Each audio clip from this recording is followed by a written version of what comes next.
Alright, 97.7 Outlaw Radio FM listeners, you already know what time it is, man. And we got a phenomenal multi-platinum DJ and producer, man. He worked with individuals like Prince, he worked with Tupac. Man, his production and DJ category to just go so deep within hip hop. We got the one and only DJ Master T right here live on the line, man. How are you doing this evening? I'm fine, brother. How are you tonight? I'm doing great, man. I hope everything is all well with yourself out there across the water, man. I heard the states is actually slowly opening back up, man. So congratulations on that. It must feel good to actually get back to normal. Yeah, people just they out here with no mask now, but I still got mine on. Yeah, so half of Canada doesn't have masks, but there's still masks where I am. But I think once they take the whole mask situation away, I think I might leave mine on just a little bit longer, just to be sure. Absolutely, gotta be safe. Gotta be safe. But I want to take you back to the beginning, man. Back way before COVID was even a thing. Back when life was pretty much simple for everybody, man. But I gotta ask you, like, what actually made you decide to actually get into the music industry initially? Well, I started out DJing when I was 9 years old. That's how I started DJing. The producing thing started happening maybe around 14 or 15, and I didn't know what I was actually doing. I was just basically putting things together. I had a 4-track, and I was just putting beats together with the little Casio drum machine that I had when I started out and stuff like that. And I was just putting stuff together, and that's how the production came. And I gotta say as well, man, you are absolutely phenomenal at what you do, man. I just want to tell you that, man, because the things you went on to do so early on in your career is, in my opinion, is absolutely just phenomenal. Man, I appreciate that hearing from you, man. I really do, man. Thank you for giving me my flowers now. Hey, man, you are most certainly welcome. But I want to take you back, man, as well to October 5th of 1993, where you actually did some work on Mint Condition's album titled From the Mint Factory on the song Nobody Does It Better. I was wondering, what was it like working on that amazing project, and of course, being in the studio with the late, great Roger Troutman? Well, Nobody Does It Better Than Me was actually Mint Condition, and Stokely had actually picked me up when I was recording with Prince at Paisley Park, and he brought me to Flight Time Studios, and that was my first time in Flight Time Studios. So that's when we started doing the work together there. And I gotta say as well, man, God bless Roger Troutman's soul, man. Such a phenomenal, talented individual, man. He definitely was the king of the talk box. Oh, absolutely, absolutely. But I'm trying to see the connection you're making with Mint Condition and Roger Troutman, because that's two different people altogether. When I was on Discogs, they actually had Roger Troutman featured on that album, but I do know sometimes with Discogs, the information does tend to get a little messed up at times, because I had a few past interviews where I brought up stuff from Discogs, and it's kind of like Wikipedia where anybody can actually edit the information. Okay. Well, he wasn't there, and I don't remember. It's been a long time since I did that song with them. But I don't remember Roger Troutman on that at all. But nevertheless, Stokely and Odell, they was there. And that's when we started doing the extra vocals and added vocals and stuff of that nature. And that was a blast, because that was my first time actually in Flight Time. And we just had the relationship became close. And also as well, man, you were actually the main producer for the late, great legendary Prince, man. I was wondering, how did yourself and Prince initially get connected, man? And of course, what was it like just actually working alongside one of the greatest of all time? Let me see. So I'm trying to get the date of the year, but I think it was early 90s when I first met Prince. So I remember getting a call from a radio station from a guy who told me to come up there, and he wanted to introduce me to somebody. I forgot who it was, and I forgot his brother at the time who told me to come up there.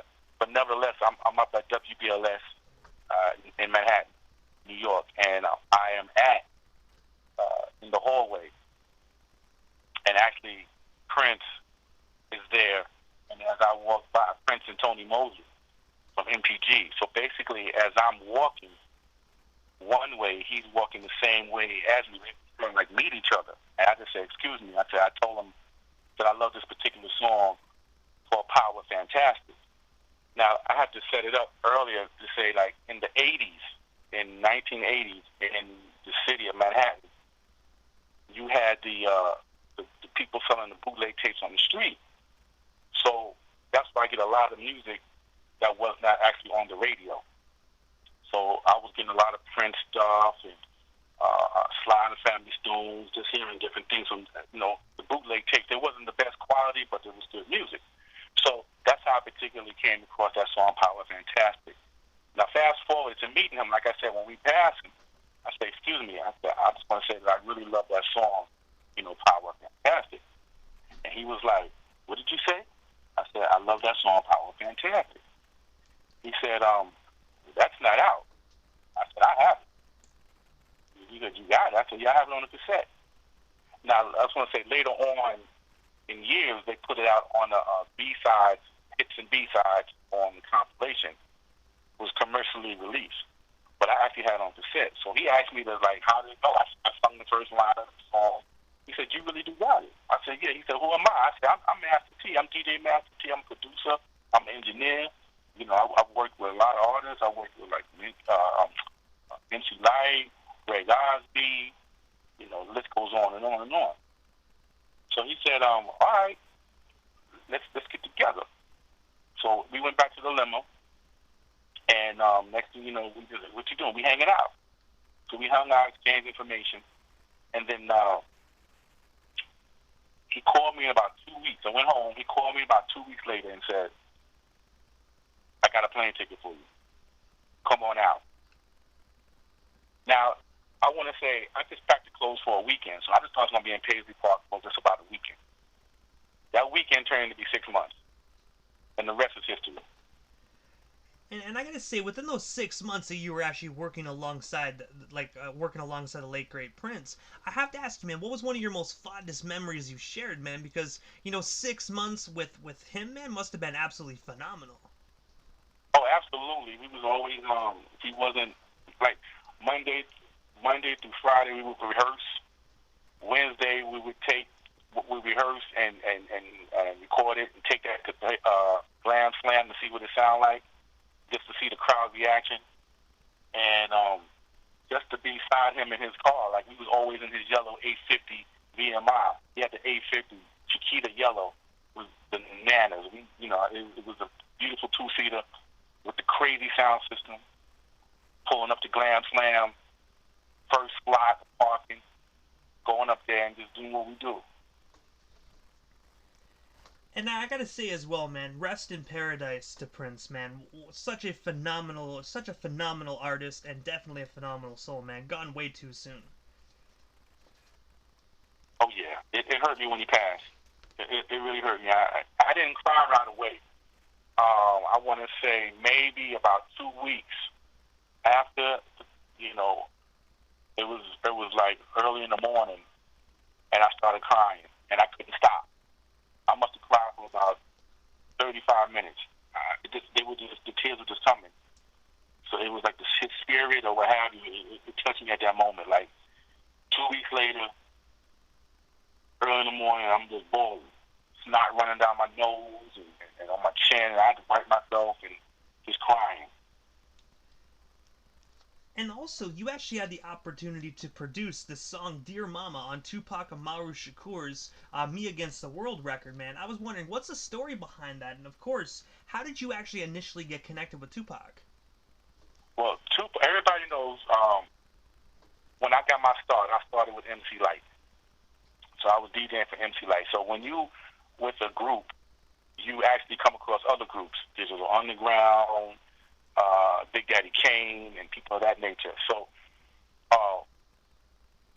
at this time, I think Pac was filming Juice. Now, one thing about that era was like there was a show at Madison Square Garden, the Budweiser Superfest. So there was a lot of groups. It was Kane. Kane was the headliner. SWV, and other artists as well. So Kane had brought everybody up to do a freestyle. So that's that infamous night that everybody knows. They hear the Biggie. I got 888, 99, Mac 10, that line. So that's when he did that. So this night is actually a really special night. So after they did the freestyle, first I think Biggie went, then Tupac. And when the show was over, I run in the pocket and said, listen, I got some beats. He said, you got beats? I said, I got some beats. So I gave him a cassette of beats. Now, how I came up with the beat was my cousin, Moses Thompson, gave me a bunch of records. And in those records happened to be the Joe sample, In My Wildest Dreams. So, me hooking up the beat, and when I gave it to him, he accepted. He called me about 2 or 3 days later and said, yo, this is the beat. Now, at that time, we had answering machines. We didn't have the beat, the cell phones. It was an answering machine. I had a micro-cassette answering machine. So he left a message talking about, this is the beat I want. He's actually supposed to do 2 beats, but I never got to know what was the second beat he wanted to use, but it was 2 beats, and one of them happened to be that legendary sample of In My Wildest Dreams by Joe Sample. And next thing you know, he said, this is the one I want. Okay. So now I meet him up in Quad Studios. Easy Mo B is already there. So, and I know Easy Mo B. So when I came up there, I was like, what's up, brother? Blah, blah, blah, blah, blah. He was like, yo, you got to hear what I just did. I said, yeah, let me hear it. So he hit the joint, and that's that Temptation song. When I first heard it, all I remember was, hey, hey. It was just phenomenal. The drums was knocking and everything. So after he played his song, I gave him dab, and he left the session. So now it's time to load up my joint. So I loaded up using the 950, SP1200, the Trinity, Rhodes, and stuff like that. So that the song was already tracked. He said, listen, I hope you like what I wrote. So in the beginning of the song, it had got edited out mix. So in the beginning of the song is like, yo, Master T, kick something for my mama. Somehow that had got edited out in the mix. But when he said the lyrics, he started off with, Dear Mama. And I'm like, what's this man about to say? So now I'm just listening to to him rap, and I'm hearing the storyline behind what he was saying, and I thought it was just so deep. It was just wow. So he actually did it in about maybe 2 takes, and that was it. And I gotta say as well, what was other people's in the studio? What were their reactions when they actually heard? Because obviously, Tupac at this point, he was in the height of his thug life type stuff, man. So he was pumping out a lot of angry music, man. So like when he did Dear Mama, did your guys kind of jaw drop and be like, damn, man, like this man can also be so sensitive as well? No, I just thought, like, after hearing that Easy Mo B joint, I personally was like, wow, I couldn't believe he came up with these lyrics like this. I didn't expect him to say that, what he was saying. I mean, that was totally left field to me. But the session was really cool. It was calm. It was late at night at that. But I gotta say as well, man, thank you for actually just putting your work into that, man, because that song is still huge today. People still play that for their moms on Mother's Day and whatnot. People still jam to it like it came out yesterday, man. So thank you for just helping to create a masterpiece. Yeah, I gotta say, like I said, getting those records for my cousin, I was the type of person that I want to take care of people, so I gave him co-production on it, just to put his name out there. And people usually don't do that, whether it's family or friends. I just did that. So I had to give him some status and some love on that. And also as well, man, in the year 1997, you actually released a mixtape titled Annihilation on the label Tape Kings, man. I was wondering if you can give our listeners a little bit more insight on this legendary mix. And do you have any plans to actually re-release it next year for a 25th anniversary?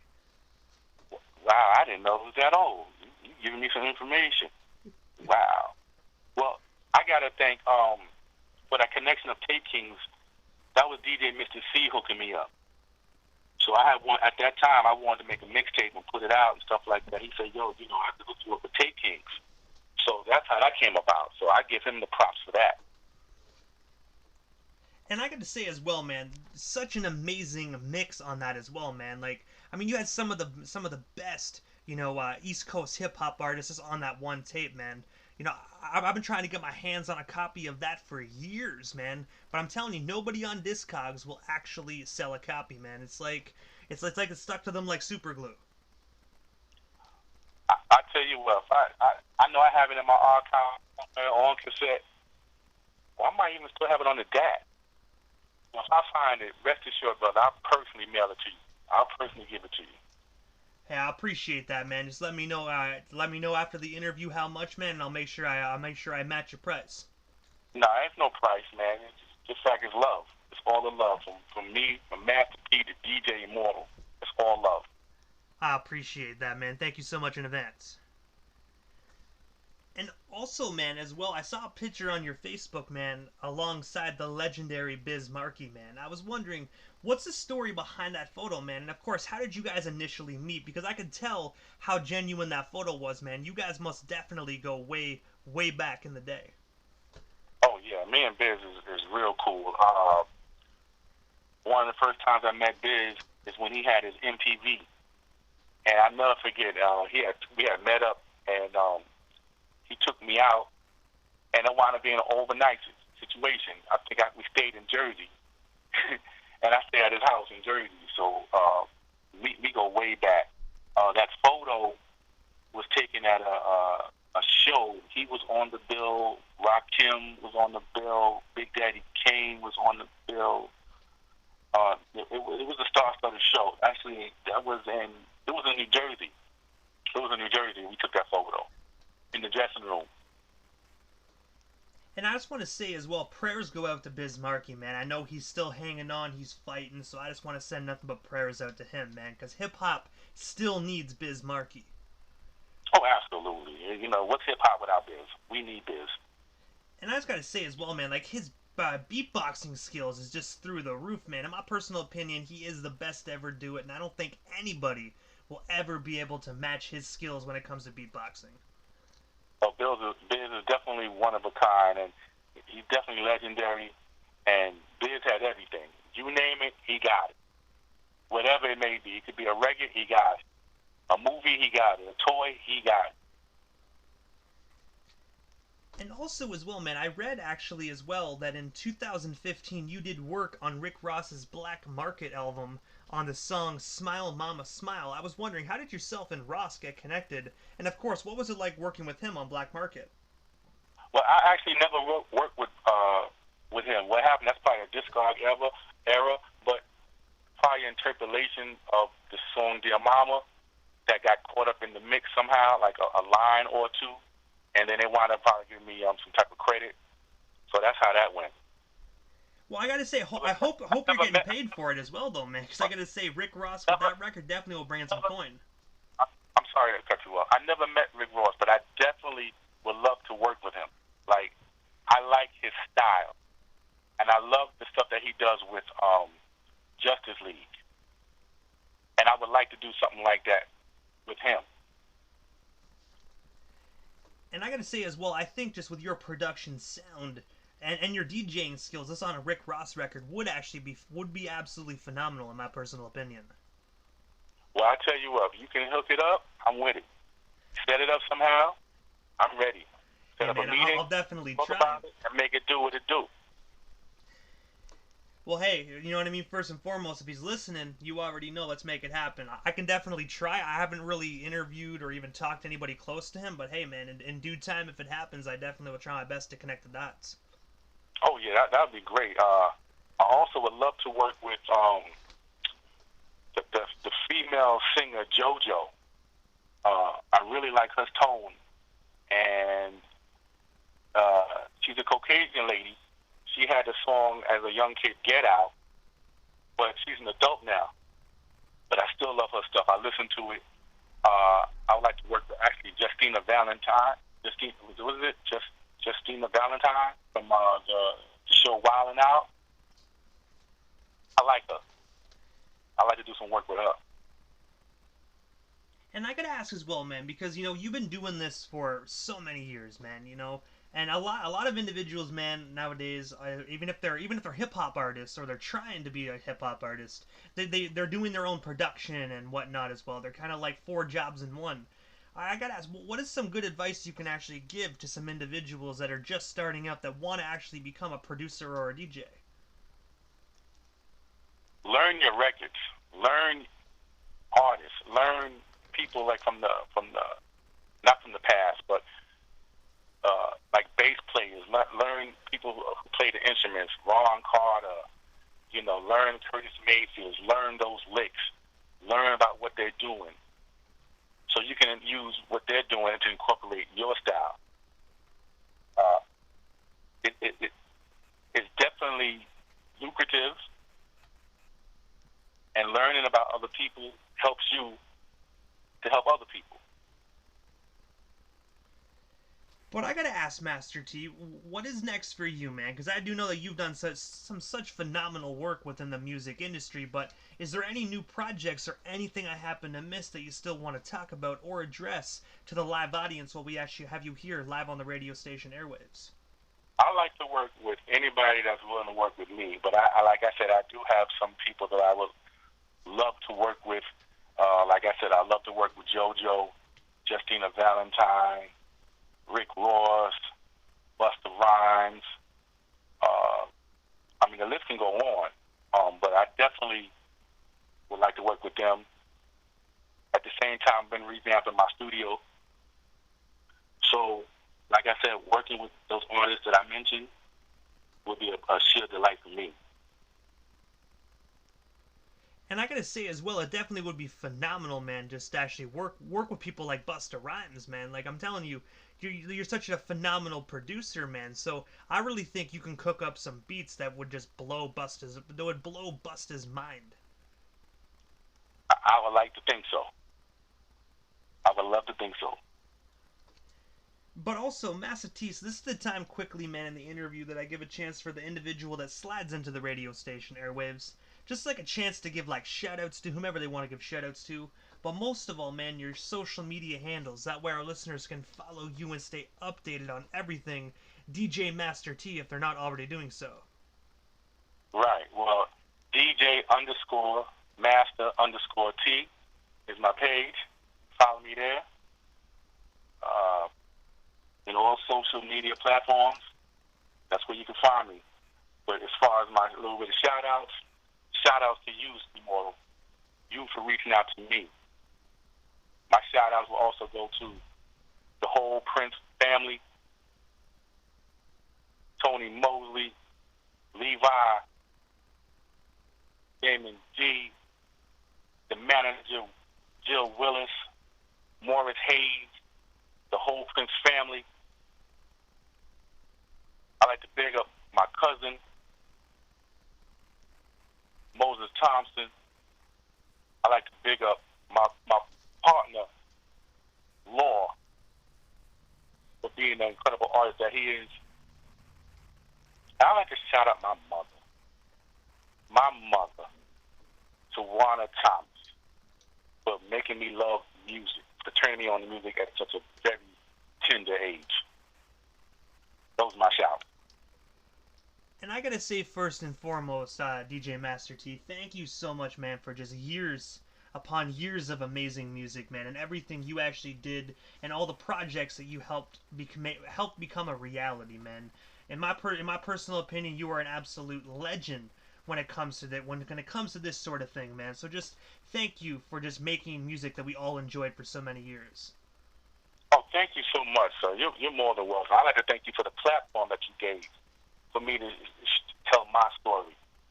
That's very important, especially in today's time. You don't know whether, you can be here today and go on tomorrow. So I thank you for this platform. Thank you for your show. That's a hell of a show you got, sir. Thank you. I appreciate that, man. You are most certainly welcome. I just try my best to just to make the best quality radio station, man, for all to enjoy, man. You know what I mean? So the fact that I can please an amazing individual like yourself, so thank you for that. Man, one day I get some time, I'd like to come up there and just hang out with you. Hey, man, let's make it happen. You know what I mean? I'm pretty sure the borders are going to open back up soon, so we definitely can coordinate that and make that happen, man. Okay. Most definitely, Master T. I want to say nothing but love from down here in Canada, man, and thank you so much. We most definitely shall talk soon. Oh, beautiful, brother. I thank you so much once again. Thank you so much, man. You have a blessed one. You as well, man. Thank you so much, and you're most certainly welcome. And call me anytime. You know you got the personal jack. Hey, man, most definitely. You got my number as well, man. Feel free to reach out anytime as well. Yes, sir.